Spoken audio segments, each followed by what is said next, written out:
Hi folks, thanks for tuning in this week as we continue our Second Chance series. I'm Dave Webster, pastor at our Both Mission, and we're going to start off this week with a story about Lindsay Jacob Ellis. She was a snowboarder competing in the 2006 Winter Olympics, and she was heading up the race in the snowboard cross final, and she was about 43 metres ahead of the second place competitor. She had a 3 second lead. She was doing great, and she came up to the second last jump, and she decided to pull a trick to kind of jump up and grab her board. And as she landed, the side of her board just stuck into the snow a bit, and she lost her balance. She fell over, she lost her momentum, and by the time she regained that, she'd been passed for first place, and she finished second, but she'd lost out on that gold medal. She'd failed to get the gold medal that she'd been aiming for, and that she was just easily going to have achieved. So she failed there, and she never really recovered from that, because if you look at a really impressive sporting career, and at the Winter X Games she's won 10 gold medals there and so on, but when it comes to the Olympics, she never got over that failure. She went back to the next Olympics in 2010, and she didn't make it through the qualifying rounds into the final. And the same in 2014, she didn't make it through the initial rounds to the final. And then in 2018, she finally did make it back to the final, and she was actually in third place. She almost medalled again. Not the gold medal, but she was actually knocked out of third place by 0.03 of a second. She never got the gold medal that she was just going to get, and that her talent sort of demanded that she get. She failed in that respect in her career, and she's most remembered, sadly perhaps, for that one moment of failure, iconic moment of failure that is on lots of YouTube videos, and people have probably seen that more than anything else in her career. Another wee story, similar sort of themed example, Roberto Baggio, one of the best footballers that we've ever witnessed on our planet, according to many kind of lists, the kind of lists you get of greatest sports people and so on. He was a FIFA World Player of the Year in 1993. He is the only Italian player to score in 3 World Cup finals, and in 2 of those he was most definitely his country's best player. He was also had this famous nickname of the Divine Ponytail because of his hairstyle, also because of just what a great player he was. However, sadly, he is perhaps best remembered for his decisive penalty miss in the 1994 World Cup final. He missed a penalty, blazed it over the bar, and Brazil won the World Cup. So he's maybe best remembered for that one moment of failure that is sadly the best remembered part for many people of what otherwise was a great career. But failure is not limited only to the world of sport. Failure comes right across the rest of life. If you think of the political world, you have politicians who fail to live up to and to keep and to deliver on their election promises. You have doctors who sometimes fail to diagnose properly. We have parents, and I'll hold my hand up there, who sometimes fail to keep our cool, keep our temper. We have children who sometimes fail to behave. We have teachers who sometimes fail to keep control of the classroom. And the list could go on. We all fail in many ways. We can fail in exams, we can fail in diets, we can fail in relationships, we can fail in New Year's resolutions, we can fail in so many different ways and so many different kind of aspects of life. And today what I'd like to do as we continue our Second Chance series is to think about someone who failed, who really failed big time. And we're going to look at their story, and this person in this story is called Peter. And so his stories in the Bible, and what we're going to do is we're going to look at, introduce him, find out a bit about him, and take it from there regarding his story. So what do we know about Peter? Well, he was a fisherman. We can read about that in the Bible when he's first introduced to Jesus. When he first comes along on the scene, he's casting a fishing net into the sea at the Lake of Galilee. And later on, he's with Jesus, and on multiple occasions, Jesus makes use of the fishermen's boats, of Peter and the other fishermen in Jesus' group of disciples, makes use of their fishing boats. So he was just a regular guy. He was just a hard-working guy, Peter the fisherman. He was also one of Jesus' first disciples when Jesus walks along the Lake of Galilee, and there's this bit in the Gospels in Matthew chapter 4, and it's titled, if you've got a Bible there and it's got a title in it, it might say the calling of the first disciples, and Peter is mentioned right there. So he was with Jesus very early on and just was an eyewitness to all of Jesus' ministry. And interestingly, we talked last week about how Saul, and he changed his name to Paul. Well, actually, Jesus changed Peter's name. Well, actually, he was Simon, and Jesus gave him the name Peter, which means rock. And we get some insight into the kind of purpose or meaning behind that when Jesus at one point says, I tell you that you are Peter, and on this rock I will build my church, which seems quite significant. Now, the exact meaning of what Jesus was getting at there is sort of debated amongst Bible scholars and so on. But what we do know and can see from that is that Jesus was investing, his thought and interest in who Peter would go on to be and what he would go on to do. But one great thing about Peter was that he was really, really enthusiastic in his faith. Just to take some examples here, in Matthew chapter 8, Peter invites Jesus into his home.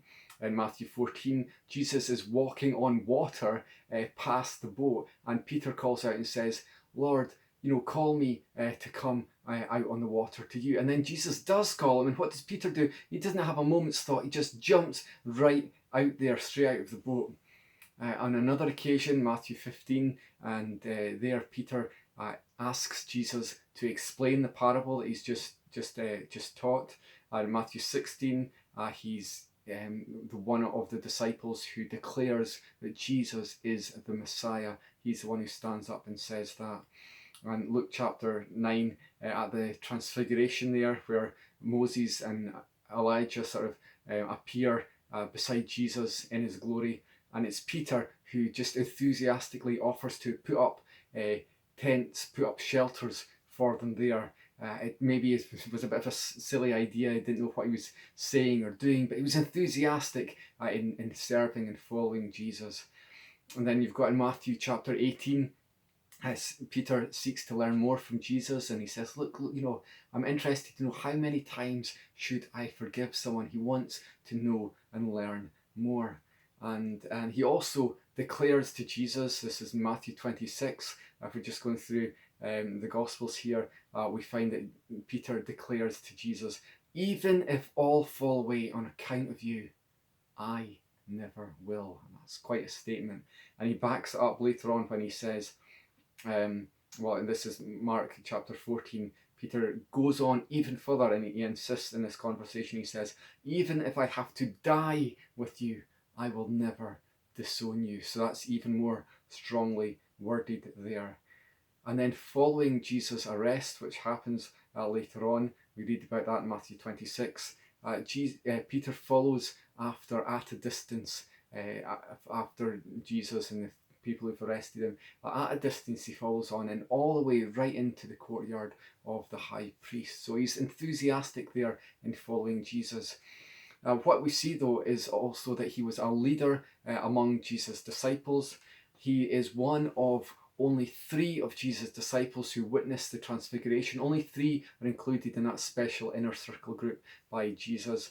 He acts as a spokesperson for the disciples on a few different occasions, and it's Peter who takes it upon himself, wrongly, but he takes it upon himself on behalf of the disciples to rebuke Jesus when he thinks Jesus is out of line. So he was this leader, he was this enthusiastic person of faith who was called by Jesus and with him for such a long period of time. But also, Peter was a failure. Peter was also a failure. We mentioned just there that he rebuked Jesus, and that doesn't seem like his finest moment. I mean, rebuking Jesus, what are you on there? But also, we can read that he fell asleep in the Garden of Gethsemane when Jesus said, look, I need you guys, my inner circle of guys, my dudes, I need you to stay awake and pray with me and keep me company and just encourage me and just be my wingman right now. And Peter fell asleep. And then after that, when Jesus is arrested, it's Peter who draws out his sword that he's kind of been concealing and keeping with him and chops off the ear of the high priest's servant Malchus. And Jesus is like, even though Jesus is being arrested at that point, he's like, whoa, whoa, whoa, whoa, put away your sword. You've just got it wrong here. You've got the wrong end of the stick right now, Peter, in regard to what I'm about and how I want to do things. But Peter's greatest failure is that he disowned Jesus, not once, not twice, but 3 times he disowned Jesus. And Jesus had foretold that Peter would do this. He says, look, you're going to, when he said, I will lay down my life for you, even if all else run away. Jesus said, no, actually, you're going to deny me 3 times before the rooster crows. And following on from, if you go to where Peter followed on after Jesus' arrest into the high priest's courtyard, he's right in there and he's spoken to by various servants of the high priest and so on. And what happens there? Well, exactly what Jesus had predicted would happen, had prophesied would happen. Peter denies knowing Jesus, not once, not twice, but 3 times before the rooster crows. And then when the rooster crows, Peter remembers. He remembers what he promised, he remembered what Jesus had predicted, and then he remembers his further promise of, no, even if I have to lay down my life. But he didn't, did he? And we are told in Luke's Gospel, it says this, that at that moment, just as the rooster crowed and as Peter just had this dawning realization of oh, wait a minute, I've not done what I said I would have actually. I've let him down here. At that moment, the Lord turned and looked at Peter. There was just a moment of locking of eyes there where Peter just realised what he'd done. What a failure. At what a time.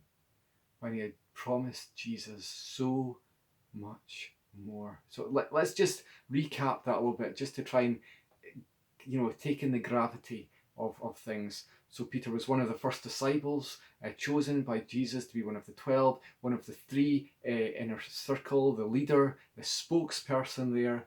Jesus said, on this rock I will build my church. And he pledged to Jesus, look, I'm going to lay down my life. He'd said all of this. But when it came to the crunch, well, he abandoned Jesus. He abandoned him. Think who he should have been in that situation. The lead disciple there. Yeah, he'd sneaked back into the high priest's courtyard, but he'd chosen not once, not twice, but 3 times to deny he ever knew Jesus, and just even called down curses on his own head, saying, no, I don't bleeping know the guy, that sort of thing. And arguably the worst part of it was that Jesus had predicted that this would happen, and then it unfolded. No, wait, actually, the worst part of it is not that Jesus had predicted it. The worst part of it is that it's happened, and Peter can't undo it. He can't rewind. He can't just go back. He can't undo it. He totally and utterly failed. He should have had Jesus back. He he denied he ever knew Jesus, though, instead of that. Not his finest moment. He'd failed on the biggest stage of his life, at the biggest moment, and he couldn't take it back. He couldn't take it back. I don't know if you can maybe identify with that and just think something that you've said, something that you've done, that just, I wish I could take it back. I wish I could undo it. I was such a plonker. I was such an idiot. I was so naive. I was just not thinking. I was so angry, just the red mist descended. I regret what I've done. I've just hurt other people, whatever it is. Maybe you can identify a little bit with Peter's failure there. But there's more to the story. Having fled and been in hiding there, the disciples receive a report that Jesus has risen from the dead. This is after his arrest and crucifixion and burial. They're like, wait, there's this story going around. One of the ladies that had gone to the tomb just to kind of try and pay respects to Jesus' body there, she comes back and there's this story that Jesus is not in the tomb any longer. And Peter ran to the tomb. And in fact, one disciple runs there, gets there first and stops at the entrance. Peter ran right in to the tomb. And we also see later on in John chapter 21 from verse 7, following a resurrection appearance from Jesus on the shore of the lake of Galilee there, it says, the disciple whom Jesus loved said to Peter, "It is the Lord." As soon as Simon Peter heard him say, "It is the Lord," he wrapped his outer garment around him, for he had taken it off, and jumped into the water. Now you might think, yeah, that's this enthusiastic Peter again, running to the tomb, running right in to the tomb, not waiting at the entrance, and jumping out of the boat again. Enthusiastic Peter. But I think there's more to it than that. I think that Peter was desperate. He was desperate to undo what he'd done in the way he'd just abandoned and denied and let down Jesus. And he was just desperate to make up for his failure there. And he just had this urgency and this desire to do something. That's why he ran. That's why he jumped. But there's nothing that he could do. He'd done it. It was done. What's done is done. You can't change it. You can't change the past. It's not Back to the Future. Peter couldn't do anything to change it. But Jesus could. Jesus could. And that's what we see. Jesus could do something. You see, not long after, Jesus speaks once more to Peter. There's another sort of locking of eyes, not this time in a courtyard where Peter has just denied Jesus. But there's a locking of eyes in a very personal conversation on the shore, on the beach, where Jesus doesn't rebuke Peter, but he lovingly and gently restores him. It's actually a beautiful little moment. And it went something like this. John 21 from verse 15. When they had finished eating, Jesus said to Simon Peter, "Simon, son of John, do you love me more than these?" "Yes, Lord," he said. "You know that I love you." And Jesus said, "Feed my lambs." Again Jesus said, "Simon, son of John, do you love me?" And he answered, "Yes, Lord, you know that I love you." And Jesus said, "Take care of my sheep." The third time he said to him, "Simon, son of John, do you love me?" And Peter was hurt because Jesus asked him the third time, "Do you love me?" He said, "Lord, you know all things. You know that I love you." And Jesus said, "Feed my sheep. Very truly I tell you, when you were younger, you dressed yourself and went where you wanted, but when you're old, you will stretch out your hands and someone else will dress you and lead you where you do not want to go." Jesus said this to indicate the kind of death by which Peter would glorify God. And then Jesus said to Peter, "Follow me." Peter had failed Jesus beyond measure. But here we read this lovely, gentle story of how Jesus gave Peter a second chance. He didn't pick through his failures. He didn't say, this is what you did, this is what you should have done. But he lovingly and gently restores him. He gives him a second chance. And that is the good news. In fact, from this point, Peter's life was no longer marked by his failure, but by his forgiveness. He once again went on to be a leader amongst the disciples and in the early church. He went on to have a significant Christian ministry. We could kind of talk about that for a long time. You can read about that in the book of Acts. He miraculously escaped from prison as part of that. You can read about that in Acts chapter 12. He wrote part of the New Testament, had a lasting legacy through that. 1 Peter and 2 Peter in the New Testament. Also Mark's Gospel, the guy that wrote that is thought to have been influenced by Peter there as well, so he can be mentioned there in dispatches as well. And he went on and he died the death of a martyr. He died for his faith. He gave his life for Jesus, like he had promised before and said, even if all else desert you, I will lay down my life for you. Well, he did. He did. He later went on to do that. He failed, but then he went on and he lived up to his words later on. His life was not defined and is not remembered for his failure, but for his forgiveness and what he was able by God's grace to go on and do following from that. So his life is not one that needs to be remembered for his failure. And you know what? Neither does our life, and my life, your life, neither do our lives have to be remembered for our failures. You know, like Peter, we can be forgiven.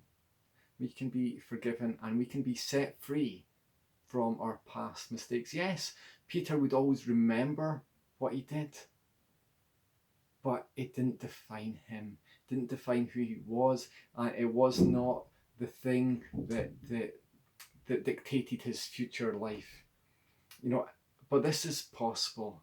This is only possible through Jesus, that he could be forgiven and set free from his past mistakes, and it's only possible for us to be set free and to move on and to be forgiven of our past mistakes. It's only possible through Jesus, who died on the cross and who rose from the dead, all so that we could be forgiven for our failures.